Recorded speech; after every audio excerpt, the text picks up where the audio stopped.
Hello and welcome to the Irish Arsenal Gunner podcast. It's Tuesday, the 6th of September. I'm your host, as always, Jonathan Giles. I'm joined, as always, by my regular guests at this stage, John Melia, Martin Stoneville, Carl Osborne, and Eamon Donnelly. How are you, lads?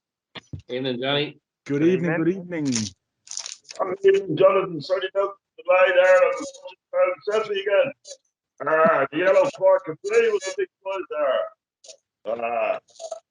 Yeah, sorry lads, I had computer issues and I tried 3 different devices and it's just like, which can be worse, It was kind of the computer equivalent of or defending on Sunday. Yeah. Welcome to the show, lads. As always, you can catch our show on the Dublin Arsenal YouTube channel and catch all the weekly info on Dublin Arsenal on Instagram, and catch us in the River Bar in Dublin City Centre if you're about for every match day.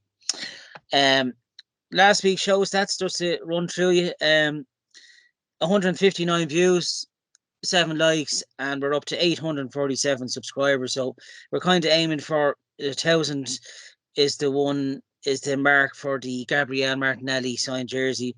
But if we get to even 900, I think me and Martin were saying just before we came on here, before the end of the year, we'd be quite happy, wouldn't we, Martin? You're on mute, Martin. Oh my God! How long are we doing this now? And I'm still on mute. Jesus Christ. Look, 1,000 is our number because, as I said before, once we reach 1,000, we can live stream, and so that's the target where we want to go to. But yeah, we take any subscriber we can get. And as I said, today we are sponsored by clubgolf.uk, which John is wearing the Bruce Banana shirt, which is absolutely fantastic. They're doing a great range of football jerseys in a golf top, and they're also doing towels now, which to go with the jerseys. So I'm gonna put a link into the video description where you can get 10% off as well when you put that code into when you buy something. And yeah, it's great to have at least one sponsor. So anybody who wants sponsorship, just let us know. We give you a shout out on the channel. We're getting famous now, lads. Sponsors, Huh? That's great. We'll be wearing the pouring Harrington range in no time. We've a busy show this week, lads. Like last week, we've got the reviews of the Aston Villa and Manchester United fixtures, the previews of the upcoming match day 1 Europa League game on Thursday against FC Zurich. Also the preview of this weekend's Premier League fixture to Everton. And of course, the August goal of the month. There was a few crackers in there for us, so it'll be interesting to see who he's pick. But we're going to start the show, I suppose, on the transfer deadline day. I suppose go through it quickly. No incomings, as we all know, sadly enough. But the only really ones I note were the 2 outgoings. Ainsley Maitland-Niles to Southampton on loan for the season, and Hector Bellerin said goodbye to us. He went back to his boyhood club Barcelona on a free. I'm going to go to John, since you're back for this week. I suppose we might quickly go through it, John. What did you make of the whole transfer deadline day? Dead rubber, really, wasn't it, for us? It was always going to be tough to get what we wanted. The injuries to Partey and Elneny made a light dash to get a defensive kind of midfielder.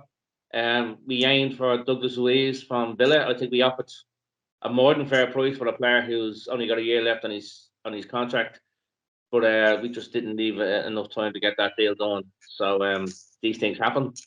Roll on with the squad we've got, and in fairness, it's a great chance for Saliba to get us to get some Lokonga to get some experience. So it's what we've got. It's what we've got till January. So we just have to roll on with it and find solutions. Yeah. Of course, the incomings very quickly over the summer were Zinchenko from City, Jesus from City, Matt Turner, the goalkeeper from New England Revolution, Fabio Vieira, who made his first start against United, of course, off the bench, and Marquinhos. Hopefully, we'll see more of him in the Europa League and Cup games. Hopefully, I go to Carl. What did you make of the whole I suppose summer window really for us, because transfer deadline day never usually means much on the last day. But what did you make of it, Carl?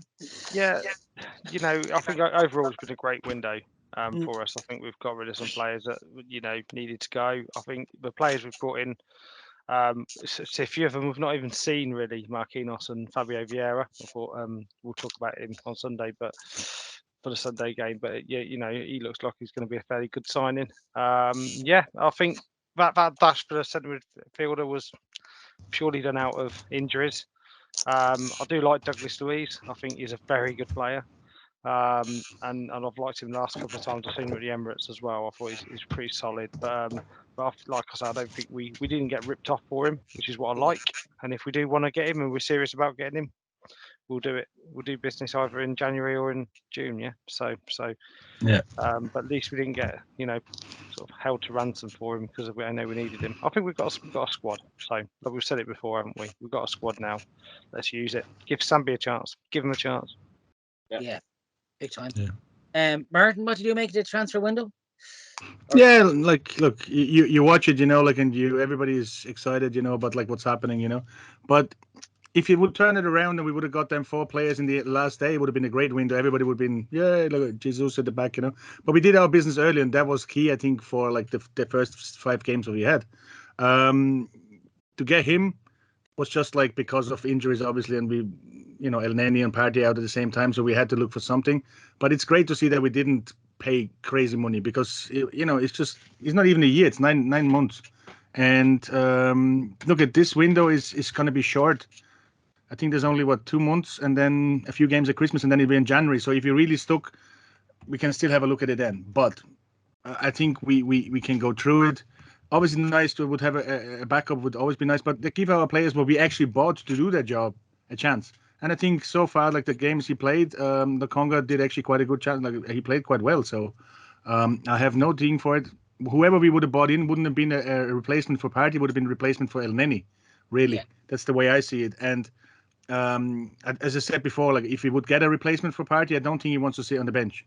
So that's one of the big issues anyway. But look, it is what it is. We didn't get it in. We tried, but we didn't got ripped off. And I think that just shows that we're not the Arsenal what we were a couple of years ago. We were sensible. We just said, look, that's it. We're not going to get ripped off. And that's it.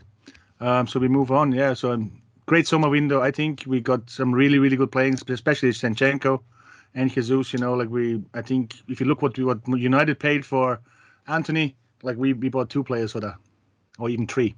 So, yeah, I'm happy with the summer window.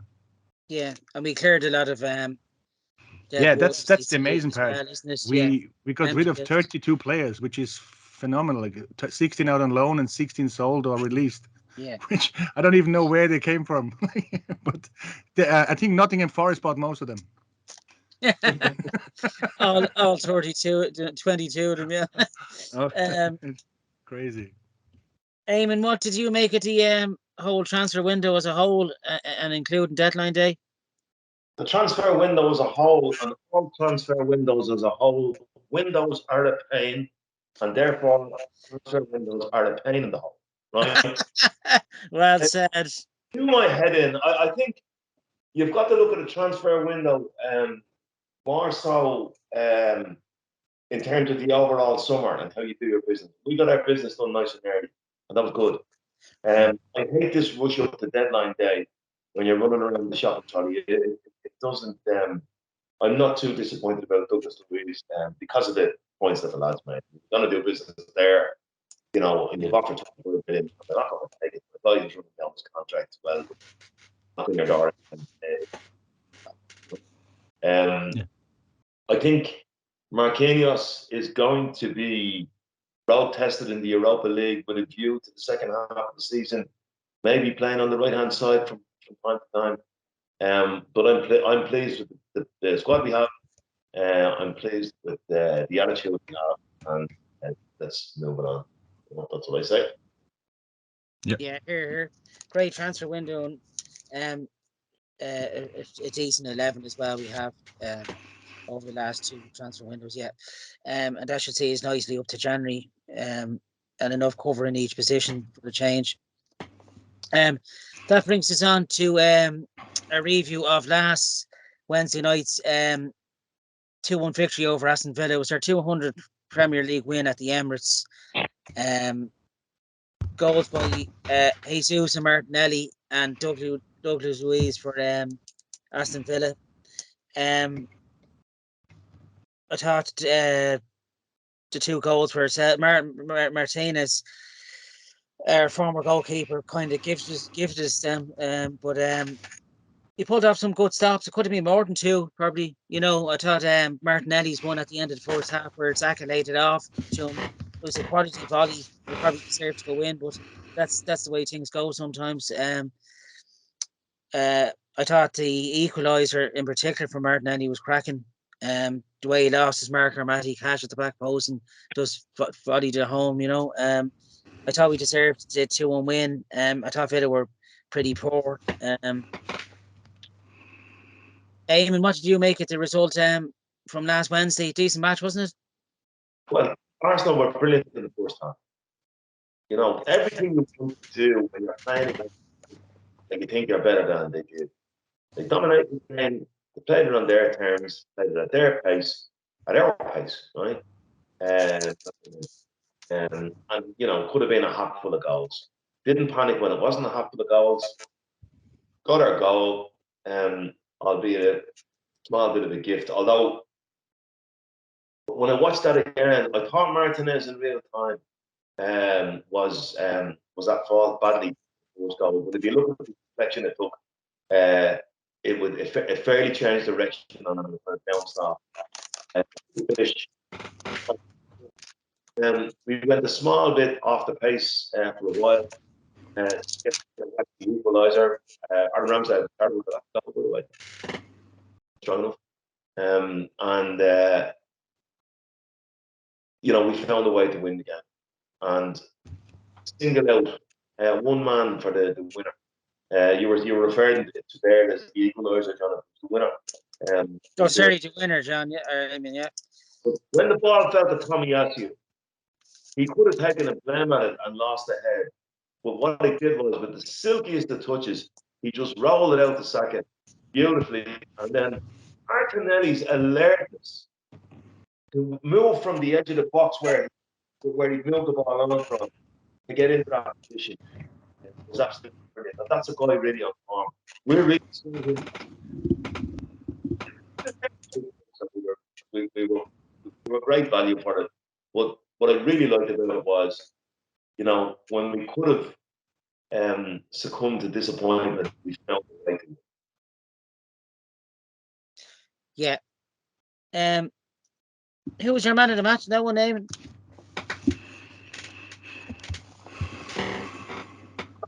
In that game, and it's the guy that I was going to Xhaka again. I thought he was outstanding. You know. Yeah, Granit Xhaka. Yeah. Even without Zinchenko, he was still doing that inside left, outside.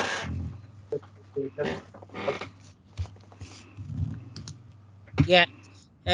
Yeah, we're having a bit of interference with Eamon breaking in and out, so I apologise to our listeners. Yeah, I would have given man of the match to Granit Xhaka as well. I thought he had a great game on last Wednesday night in midfield. Yeah.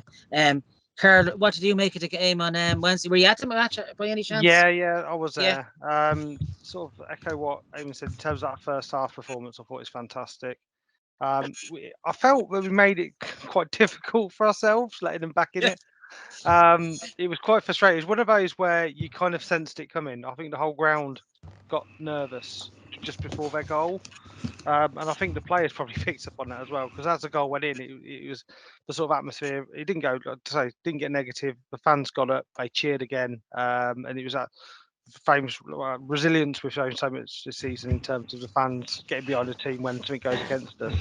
So that was fantastic. But I'll just look at the missed chances in the first half. We had that Gabriel shot that deflected wide. I think half a stadium cheered that as a goal. Saka sort of missed the open goal, didn't he? Then we had that sort of Gabriel Jesus and Saka Tierney sort of goal line scramble, and it was just those sort of missed chances we thought we was going to rue. And then when they equalised, it really felt like it was going to go against us. But again, sort of showing the resilience of the team. Really, I got back in it, and yeah, it was. I sort of drew parallels with the Fulham game. To be honest, we made it more difficult than what it should have been. In terms of a scoreline, it was still close. That 90-minute whistle couldn't come any quicker, to be honest. I felt a lot of relief in the stadium when that went off. Yeah. But yeah, I'm not going to mention VAR a little bit now, but I think we'll talk about it later. But how Bukayo Saka didn't get a penalty for being body slammed to the ground by Tyrone Mings is unbelievable. Yeah. We watched a referee tell our players to get back on from the wall. So he asked our players to move back because they weren't 10 yards, which was quite unbelievable for one of our free kicks, which I've never seen in my life. It confused most of us. It was a pretty awful referee performance, really. But yeah, overall, look, we got the win. Douglas Luiz looked really good on the day. It was a polar opposite to watching Telemans play at the Emirates. He was really good in the game, and I could see why they probably went in last minute for him based on that performance. But yeah, man of the match for me, Martinelli, absolutely electric from start to finish in that game. Didn't stop running, and I thought he was fantastic. Xhaka, yeah, he played well. But I'll tell you what, Odegaard's form this season as well. The last few games, he has not stopped running, that guy, and the little touches and the free balls that he's playing, fantastic as well. So yeah, overall, could have been a lot more. I think predicted 2-0. We got 2-1. I'll take that. Lost me bet though. I thought there was a couple of bad challenges, but from Jacob Ramsey and Boubacar Kamara on Jesus as well during the game. Doherty tackles, but he's a player, Jesus, that he gets up quite quickly and gets on with it, doesn't he? Which I like about him. Yeah, there were a few nasty challenges in that game. I think that was from the outset what Villa were trying to do. Yeah, kickers off the park. Yeah. Especially John McGinn. John McGinn is a bad player, Doherty player, but we gave as good as we got, but we outclassed them. That first half was just exceptional, wasn't it? It was just attack after attack. John, mate.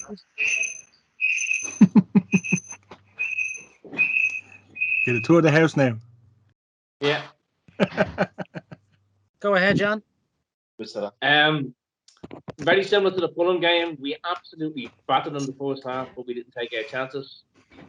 We made things hard for ourselves in the second half. But job done. There is a certain resilience to this team. I agree with everything Eamon and Carla said.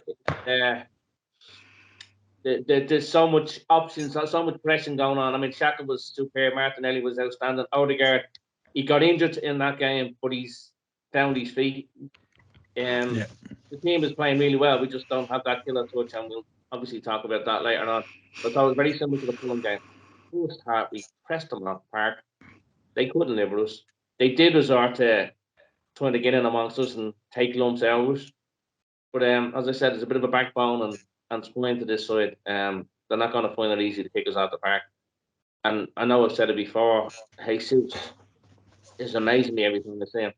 He's phenomenal.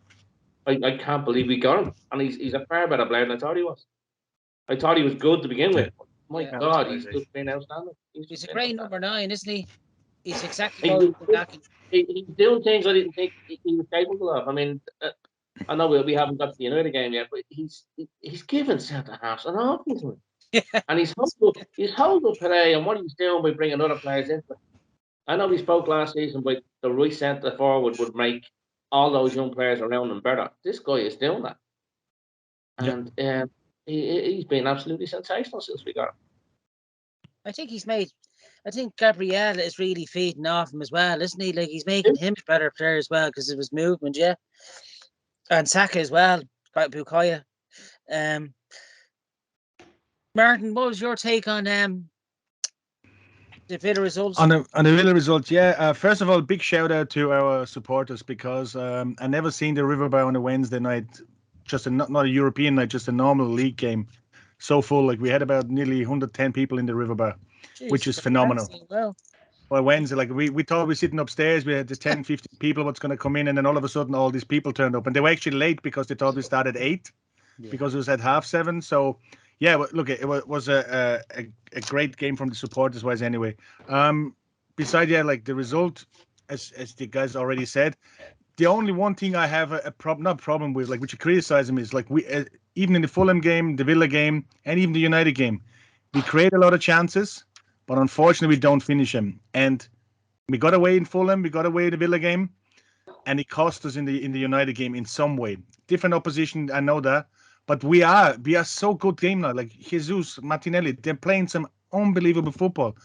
We're just creating absolutely brilliant chances, but we just don't put them in the net. And I think this is the only thing where we have to work. I don't know if you can get better in that, but maybe sometimes you're unlucky as well.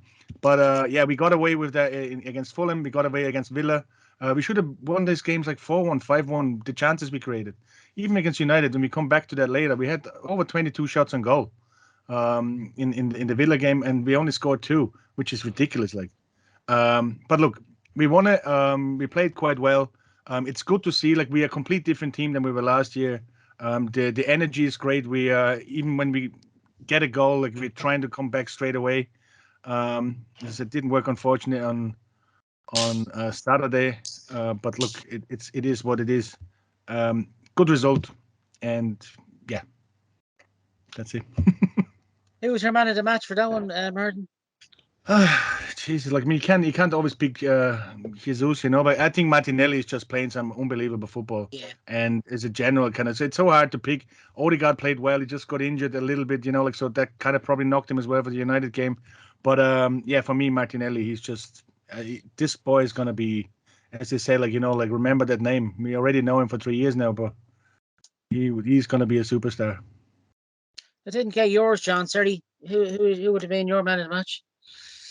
I'd go with Martinelli as well. But Yeah. again, there's a few options because especially Saturday, so good. So I'll go with Martinelli. Yeah, it Agree was with everything that Mark just said. a near to faultless display, wasn't it, last Wednesday? Yeah. I thought briefly our ex-goalkeeper Martinez, he really acted a clown on some occasions, didn't he? Really, he's really spoiling what he was good at. He was good, but he was a good at Arsenal. But the last couple of occasions, he's really tarnishing his reputation. You know, as Jonathan, on that, compare his behaviour with Bernd Leno. Yeah, exactly. Yeah. Complete unprofessional. Yeah, for a top keeper, he really let himself down when he acted when Jesus was it. I think he tried to claim he elbowed him. He was nowhere near him in the second half. Yeah. But what a finish from Martinelli. You know, it was great. The way the crowd erupted when that went in, it was like we won the league. You know, it was a nice finish insofar as he didn't shank it, but the goalkeeper should have saved it. Martinez should have saved it. Yeah. I don't know what he was. I think he was trying to do a spectacular save or something over the bar. No, there's a verb that's been added to the Oxford Dictionary on that one. He's Almunia'd it.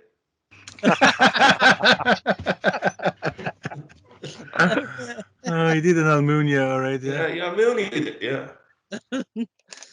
Yeah, and that was another good result at home, and that was our £200 win at the Emirates Stadium, which I didn't know up until the final whistle. And that brought us on then to Sunday's fixture against the Phils United, 3-1 defeat. Anthony scored on his debut, and a double by Marcus Rashford. And of course, Saka scored on his 24th, was it? 24th birthday was the next day, so it was a nice next day, yeah. Nice gift for him. But really, Martinelli goal, I think if it stood, it probably would have changed the game. I think he would have went on and battered him. Odegaard, the shove on Eriksen was ridiculous. You know, if you can't do a 50-50 show, you know, what's the game come to? I don't like Tierney as a referee. He gives us nothing lately in his last few games. To go, Saliba even put his hand up. He played poorly on Sunday, and in fairness to him, he accepted that. But I think just the high line killed us. Ben White doesn't have the legs to get back at the likes of Rashford when he's running down on you. Can't really blame Ramsdale neither for any of the goals. I don't think he really had any chance. They were well placed finishes. I thought we deserved probably a draw out of that game. I thought we would have won. I think we all said last week we fancied ourselves going there with no fear. And I thought we didn't play at all bad, but I don't think the result really reflected on how we played. Look, our first real test really this season, and we didn't get anything out of it, but we move on to Everton. But I don't think we deserved to lose that game. The VAR had a shocker all weekend, as Carl said. And I'm going to start with you, Carl. What did you make it the whole, Well, I found a downside to being on a podcast because I watched it, was so angry, but I had to watch it again to make sure I give a fair representation of what the match was, and that hurt even more. It made me even more angry, to be honest. Where do I start, really? I think the first 10 minutes, I think they played really well. I think they dominated us for the first 10 minutes. And you know what? I was quite impressed with how we defended that 10 minutes at the start. And then we turned the game round pretty well from that. And to be honest, it, like you said, Jonathan, that disallowed goal, that was a fantastic goal, by the way. That is one that should be up there in goals of Man United, Arsenal, like library books, because it was a fantastic goal.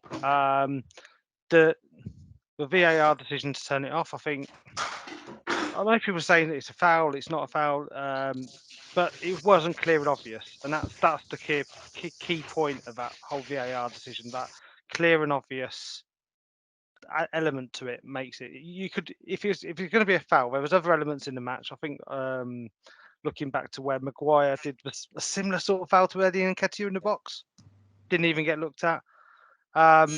So we just need consistency, and I'm not going to repeat what all the other podcasts and all the other Talk Sport and everything said, but that to me, that disallowed goal really, really affected us. And like you rightly said, I think if we'd have scored that, I think it'd have been a different result. Yeah, big time. The scoreline completely flatters Man United. I think. Yeah.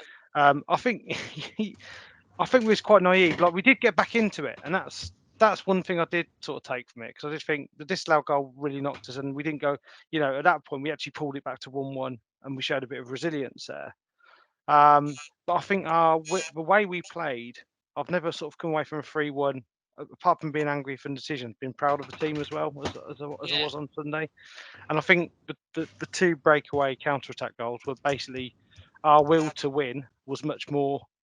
We still felt we could take them, and because we'd outplayed them for so long, I think that our players showed a little bit of naivety, and they thought they could still take them, and we got caught on the press, with a high line twice. And I do think the defending could have been better for the two breakaway goals. But again, like I say, I think we just went all out for turning that result round, really. Yeah. And I got. You could be critical of Arteta and the substitutions, making 3 subs like that. But again, I think at that time when we made those substitutions, we could have, just be more sensible, break them up a bit. But again, I think Arteta would have learned from that. It's one of those bumps in the road we keep talking about with this young team. Eriksen played pretty well, I thought. To praise him, I did think he was a very good player. And yeah, other than that, I've got nothing else to say. But I really don't like Bruno Fernandes, and that's what I'm going to end on, talking about that, really. Yeah, it was just. I think when I look back on match day 2 as well, the annoying part was how much space Eriksen had in the middle to just get those two. I think the first it was from Fernandes, wasn't it, through to Rashford, and then I think Eriksen had the true ball for the second one. Yeah, I don't know. I think I probably would have started, being honest with you, not Zinchenko and Tierney. I don't think Zinchenko was 100% there on Sunday. I'll go to you, John. What did you make of the game on Sunday? where to begin. I think we were undone by just 3 small errors in the middle of the park. I'm going to point out Lokonga. I thought he was superb on the ball. He really was. But he doesn't have the defensive awareness that Partey has. Now, in fairness, this is a new role. It took Partey a while to get used to this role. And he's a far more experienced player. And this, if we're going to ask Sambi to play this role, he's going to have to learn the defensive side of it. As I said, on the ball, I thought he was absolutely superb. I thought Zinchenko was good. They were saying it's easy in hindsight to say we could have been maybe a little bit more defensive going into this game. But you know what? They were there for the taking. We're better than that. 100%. We are better than that. It's a tough one to take. I mean, I watched it with Eamon and Martin in the River Bar with the supporters club. And 1-0 down, half time. I said to Eamon, they're going to catch us on the counter attack, and he agreed. That's definitely what they're set up for. And so we have to be careful. And we pressed the shit out of them at the start of the second half, and we got every word. We should have had more than one. We got the equaliser, and it wasn't long afterwards. Eamon looked at me and says, "Would you take the draw?" Now I understood what he was on about, but I hate United so much. I wanted to grind them into the ground every single time we played them. And seconds later, there was a slip up in midfield. The ball fell to Fernandes, and as much as we might hate him, an incredible pass. It was a great ball. Yeah. It was absolutely. It was a fantastic pass, straight into Rashford's path, and he put it way off a deflection off. White was very unlucky. But the pass itself they were so quick, and even the third one, we made the substitutions almost straight afterwards. I think they were probably pre-planned.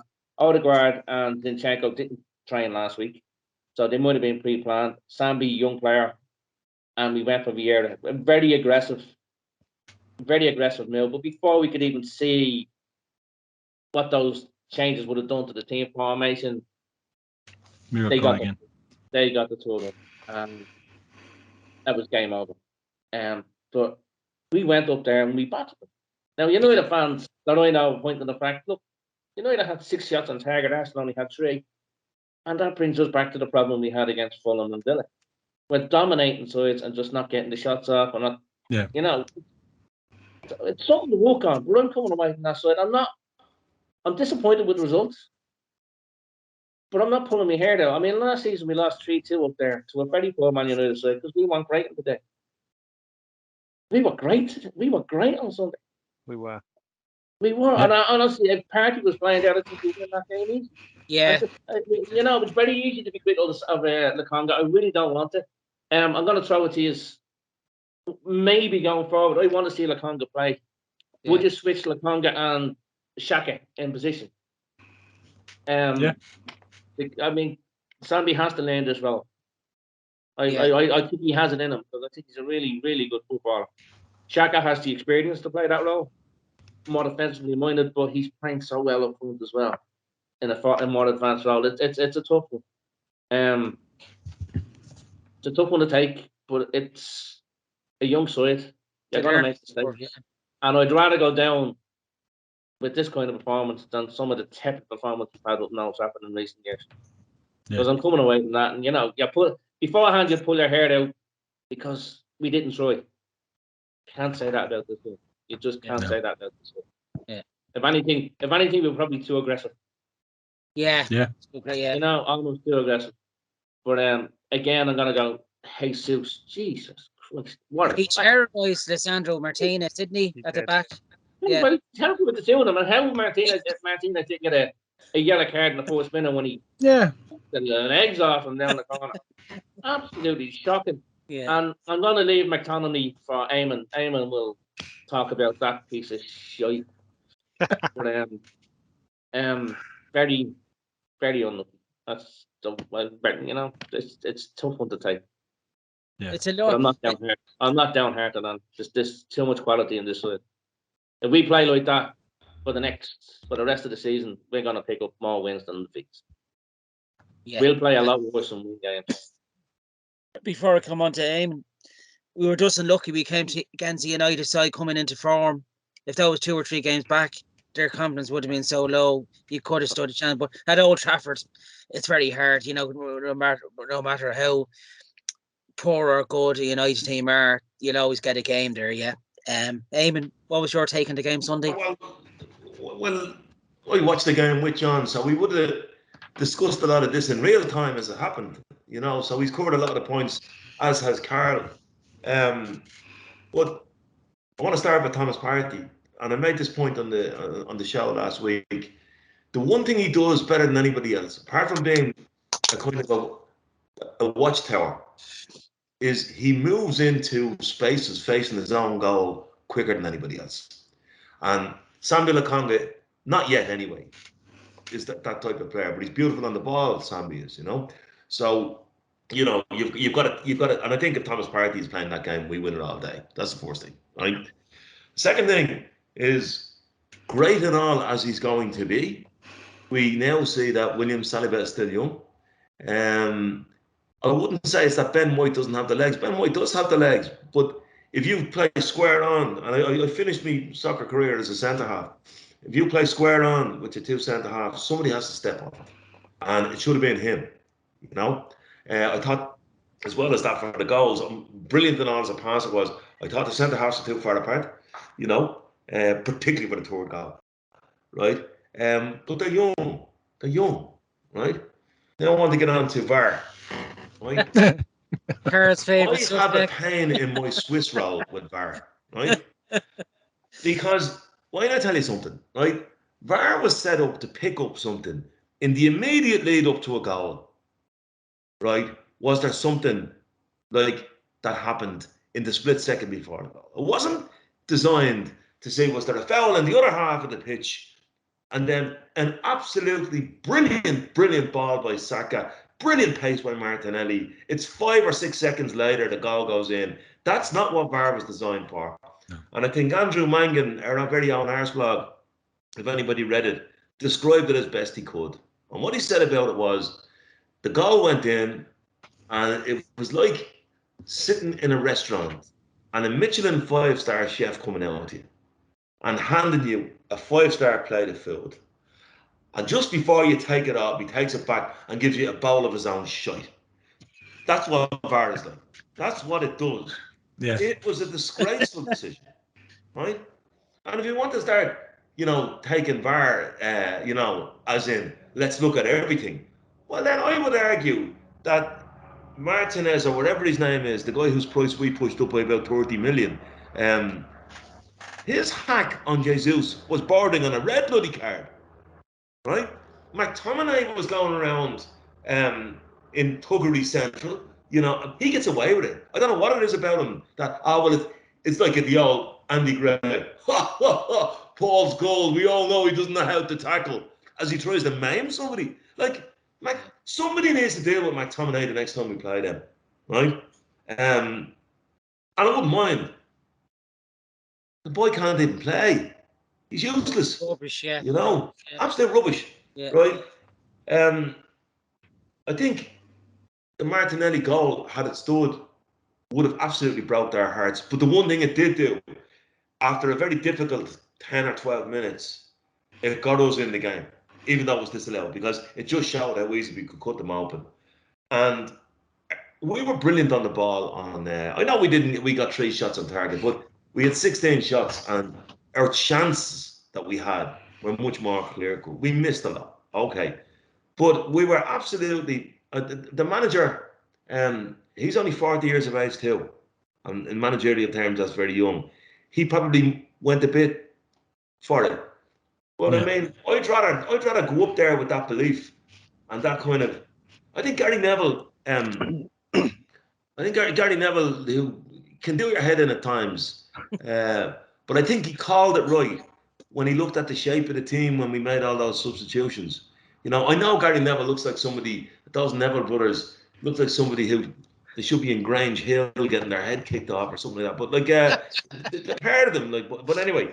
I thought he had, and I was saying to John, I think he's probably right. But that being said, if the goal hadn't come immediately after the substitutions, I think we would have dominated the ball for the rest of the game. I take the most comfort of all from Paul Merson's comments, right? And Merson's he loves the club, but he's been critical enough of us over the last number of years, right? And what he said is, I didn't go away from that game thinking same old Arsenal. Yeah. You know? And I think that's probably the overriding emotion. That was not same old Arsenal.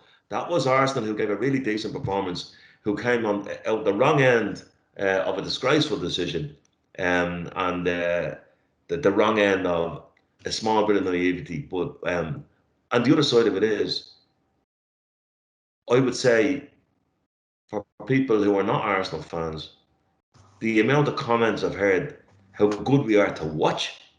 Yeah. Because we were a bit turgid over the last couple of years. You know, we are a really good watch, you know. So look, it's dust yourself down. It's about the next 3 points, the next 3 points, the next 3 points. Can't undo what happened on Sunday. But they beat Liverpool at home, and Liverpool never turned up. You know, we did turn up. We just came out on the wrong side of it. You know. Who stood out for you, Eamon, on the day for Arsenal?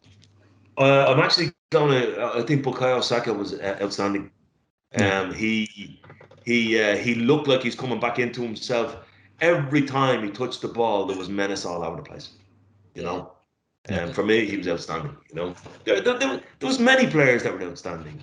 Martinelli was outstanding again. You know, but Bukayo Saka for me was our outstanding player. You know. Yeah, I think if Partey was in the middle, I don't think McTominay would have been anywhere near what he was doing. And that brings me on to Martin. What was your take in the game, Martin? Yeah, look, we had 4 people on talking about it, and it's basically exactly the same. So it's, look, we played really, really good. We were just so unlucky with some decisions, you know, like, I just don't understand VAR. Like, you know, he looks at something and he doesn't look at other stuff. Like that push in the first half from McTominay, like where Martinelli, he could have nearly broke his neck when he got down that hill. And nothing was said about it. Like, you know, and seemingly VAR don't look at yellow cards. They just look if it's not a red card. That's basically it. But anyway, look, it's hard to go to Old Trafford. You don't get nothing there. We know that anyway. But we just really played really, really well. And I think we had like something like a stupid amount of touches in the opposition box. I think it was 47 touches in the opposition box. And United had something like 10. That just shows like how dominant we were. And again, as we said before, like, you know, we just didn't take our chances. And this time it did cost us. We are a young team. We know that. We said it before. We laid a great foundation, and now we have to build on it. And that's exactly the learning curve we need. Of course, it's heartbreaking when you win 5 in a row and then you go for 6. And we had the chance to win this. It's not like that we didn't. But it just hurts, and hurts even more when it's in Old Trafford. You know, they seem to be always the ones who break our, like our runs, which makes it even harder to famine this whole thing for it. But I think, yeah, like the one criticism what I would have, like, we did go, I think, with the 3 substitutions, we went a bit too strong.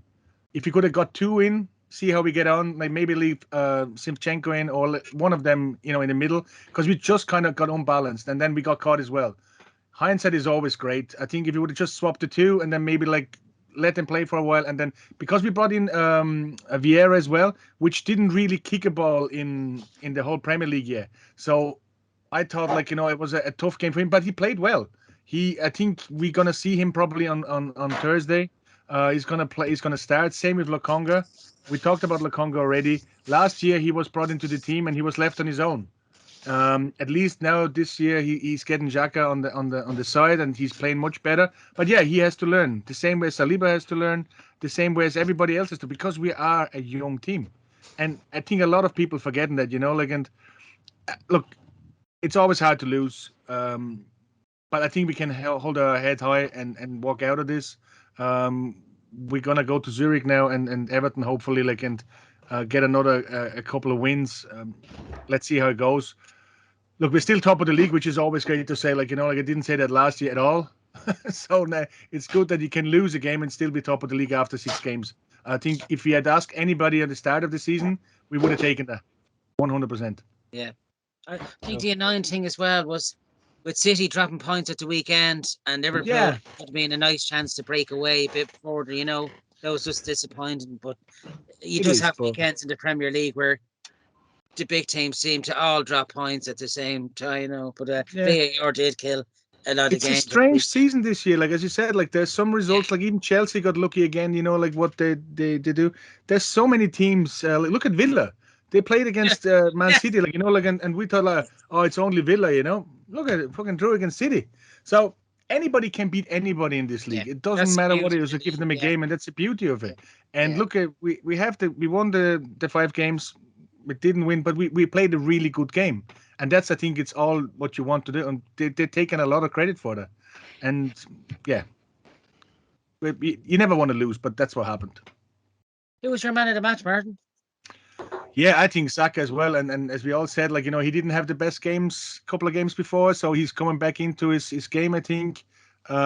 He really, some of the ball control he has as well. And I think he learns from Jesus, you know, like, and all the players around him. That's a great learning curve from him. And yeah, hopefully, you know, it's just going to go on and on and on because we have quite a lot of things in it, you know? Yeah. Yeah. We need Moretti as a sponsor. That's true. Anybody listen from Moretti? We are available for donations and sponsorship. Jonathan wants to sign him in the transfer window. Moretti. If not Vlahovic, definitely Moretti. Yeah. Yeah, a disappointing result. But it still leaves us top with 15 points is the main thing. And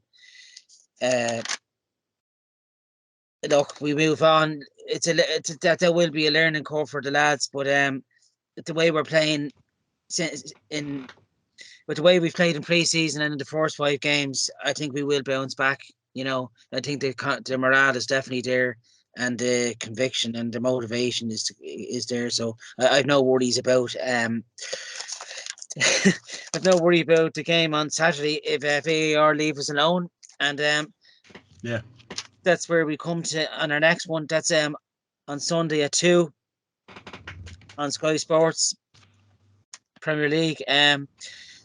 Everton, they're struggling themselves this season. They're way down the table again. It could be another relegation battle for them. But they signed Mopey and Idrissa Gana Gueye, didn't they, in the transfer window there?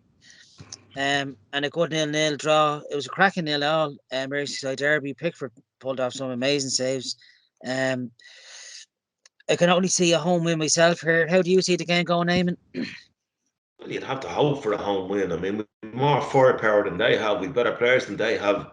But I mean, making predictions of games, Jonathan, you know, things can go this way and that. But Yeah. you know, you'd like to think they don't score a lot of goals, so you'd like to think we could win 2-0 or something like that. You know, once the attitude's right, we get at them and play the game on our terms.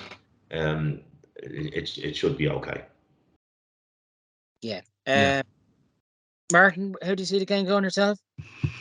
Yeah, again, like Everton, they're not great start. Like, but we did say that last year. I think they didn't win any games till we played them, and then all of a sudden, like they just stood up. But that was in their ground, so I think playing at home will give us a bit of an edge there. So yeah, I'm hoping for a win. I'm hoping to keep a clean sheet for a change. Might make it a bit easier to watch, maybe. But yeah, like say 2-0, even 3-0. You know, I think we can take that definitely. We have it in. We have much better players. Yeah, big time. Yeah, I can see. We won 5-1 there at the end of the last day of the season. Probably not. Don't expect a similar scoreline, but a performance that we probably dominate them. So I'll probably go for 3-1 myself. Carl, how do you see the game going yourself? I'm going to say two key goals. I want to see a response. I want to see us to respond to this Man United game. Now we've got nothing to be ashamed of. Go out there, dust themselves off, make a statement to everyone else, and show them that we're not weak. And just go out there and yeah, I'd like to see us put at least a couple past Everton, and just make that statement that it's ain't going to knock us off track. Yeah. And we're going to be, continuing making Emirates that fortress I keep saying every week.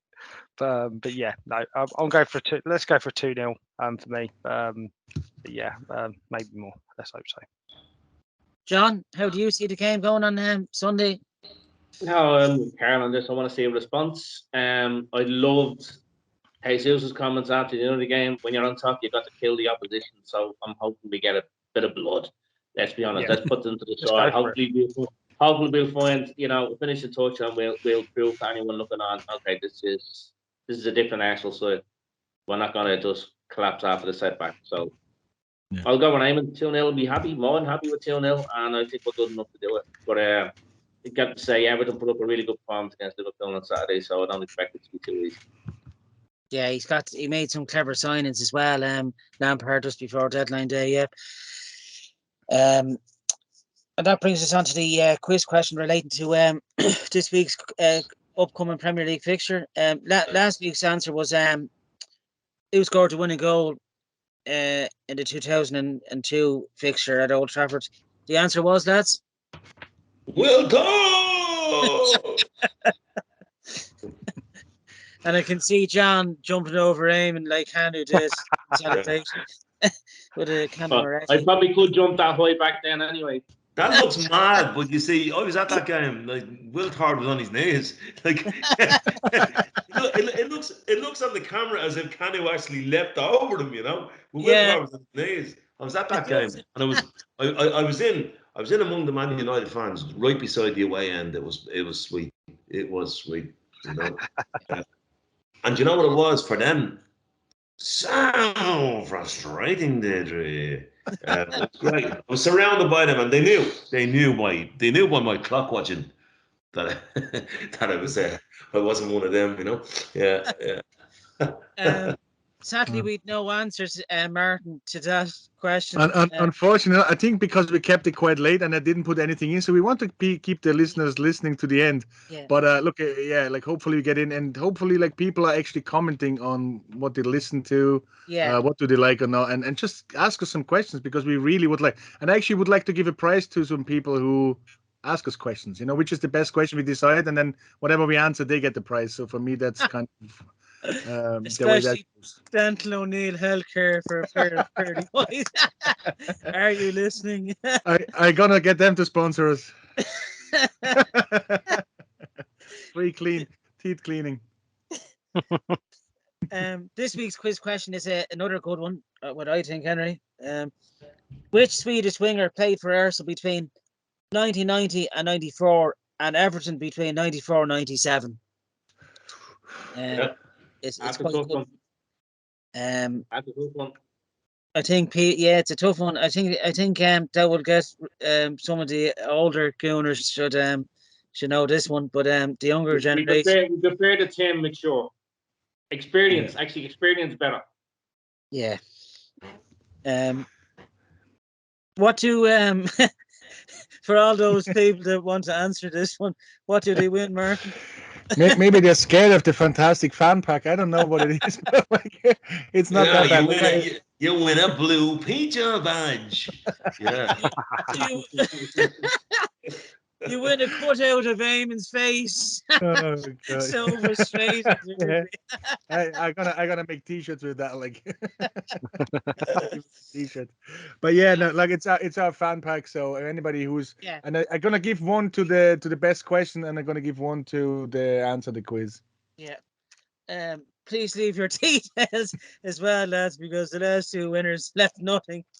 Actually, the funny thing is we had like one that the winner from 2 weeks ago is in Germany. It cost me $3.50 on the post.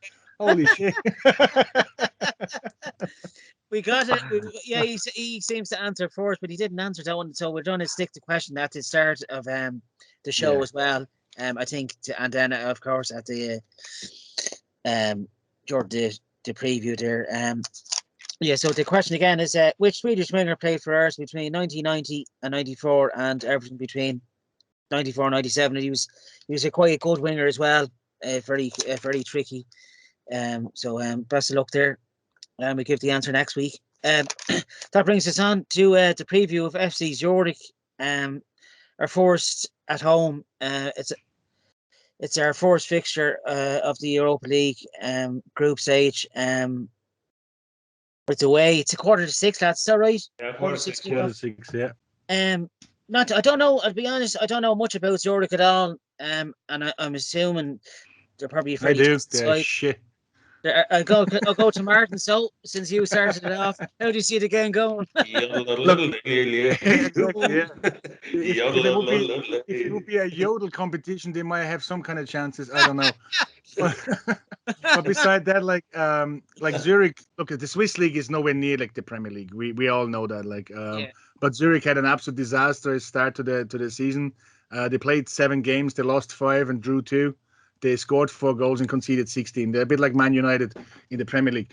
But no, they're not. I don't think there would be any match to us, and I think it would be a great chance to bring out really all our players who need a game. I think it's time for Vieira. Probably Marquinhos might play as well.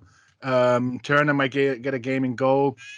So there's plenty of it, and I think even with them, we would have a great chance to win that game. Anything beside a win would really, really, really surprise me. That's the mockers I put on it now. But like Zurich are not a great team. I don't even know how they came into the Champions League qualification last year, because there's probably the first 2. But that's what it is. But this year they're nowhere near in form. We're not even playing in their home ground. We're playing in St. Gallen, which is going to be 7,000 spectators, and Arsenal got 3,000 tickets for it. So it's going to be a home game for Arsenal nearly. Yeah. Only see a picture. Carl, how do you see it going? Yeah, I'd like to see a win. Looking forward to seeing. For me, I quite like the Europa to see some of these players coming in. So I'm looking forward to seeing Eddie get a start. I really hope he gets a start for that game. Fabio Vieira. He will. Yeah, he will, Carl. Yeah. I'm looking forward to seeing him. I really am, because he's been electric when he's come on this season. So I really hope the boy does good. Nice. Fabio Vieira and Marquinhos as well. I think Yeah. I really get a good look at them, and I like to see this. And we'll see Rob Holding there, and he's a fantastic hairline as well. So if you can get any sponsorship for any Turkish hair transplant, I'm well up for that as well. So just pushing for that. I think we can get some business. But yeah, no, all in all, looking forward to seeing some of the players come on and come through, and I'm hoping for an easy win. But yeah. How do you see it going, John? It should be an easy win. On Martin's point, Zurich won the Swiss League last year for the first time in 15 years. Yeah. But they lost the coach. The coach went to Hoffenheim, and I think a lot of the players have gone with him. As he said, a horrendous start to the league for them. It's a good opportunity to get off to a good start in the Europa League. Finishing top of the group is very important, especially this year. Winners of the group get a bye into the round of 16. So you miss out on the round of 14 where the Champions League teams come into the competition. So it'd be good to get off to a really, really good start. So fingers crossed. I agree with Carl. I want to see Eddie up front. I want to see Marquinhos. I want to see Vieira. I can see Tierney starting. You might get a game from Holding. There's enough players to give the first team was a bit of a break before the game on Saturday. So bring it on Sunday, I should say. Sorry. So fingers crossed. Good win. Big crowd in the River Bar, and we'll enjoy the game before we go to the real stuff against Everton. Yeah, it should be handy enough, Eamon, shouldn't it? Well, I don't know. Thanks to Stato there. Martin has done the research. Martin Stumble, he is worse than. Yeah, he's our Stato, and he's looking the part. You probably need to turn up in your pajamas sometime, and you'll look proper Stato. No, it's as well we're not playing grasshoppers in Zurich. Should they jump all over you? Look, I don't know much about Zurich. I don't know much about the team. I don't know much about the league. But I do know that we have a squad capable of going over there and winning. Right? That's what I know. So I'm backing the Arsenal to come back with a win and get the... Isn't it great to be playing in Europe again? I mean, we're only 1 year out of it, even if it is the Europa League, but to have the games again, I think we'll be okay. Yeah. That game's on PT Sport at 17:45 on Thursday. That brings us to the August goal of the month. I've gone for William Saliba against Bournemouth because it was a cracking goal. I'll go to Carl. What was your goal of the month for August? Oh, you put me on a spot. But I'm going just purely for the chant as well. I'm going Saliba. Yeah, just to get the chant going. And what is that chant? Saliba. Yeah. Martin, what was your goal of the month for August? Oh, there's a big echo. Look, just for we scored so many great goals, and I would go for the Saliba one as well, but I actually like the one with Gabriel scored first, a little dink over. I don't know what game it was. Was Leicester, wasn't it? I think that was just like such a great goal, and it reminded me of the Alexis goal, what he scored. So I think that was just a real good indicator what he can do, and let's hope to see a few more. Because that's the thing is missing from him. He doesn't have the tally yet. He's no Haaland. But he is looking. He's technically. No, you're on mute, mate. John, you're on mute now. John? You're on mute. I got Martin's disease. Yeah. I wasn't the first to do it tonight. I'll go with Saliba's goal as well. I thought it was a superb finish. And it set off one of the best songs we've heard from the Arsenal fans for a long, long time. So we'll go with Saliba. Exactly. And I'm gonna go with Martinelli's goal against Man United because I'm still refusing to accept the fact that it's ruled out. It was a cracker, wasn't it? It was oh my God, to look at the pass and the pace on that, to have that goal chalked off by VAR, oh no, if I had to pick one, I'd probably pick one of Odegaard's 2 goals against Bournemouth because the approach play and the way we turned the game around, probably the one he took off Jesus' toe and buried it in the corner. I like that goal, so I'll go with that one, Martin Odegaard.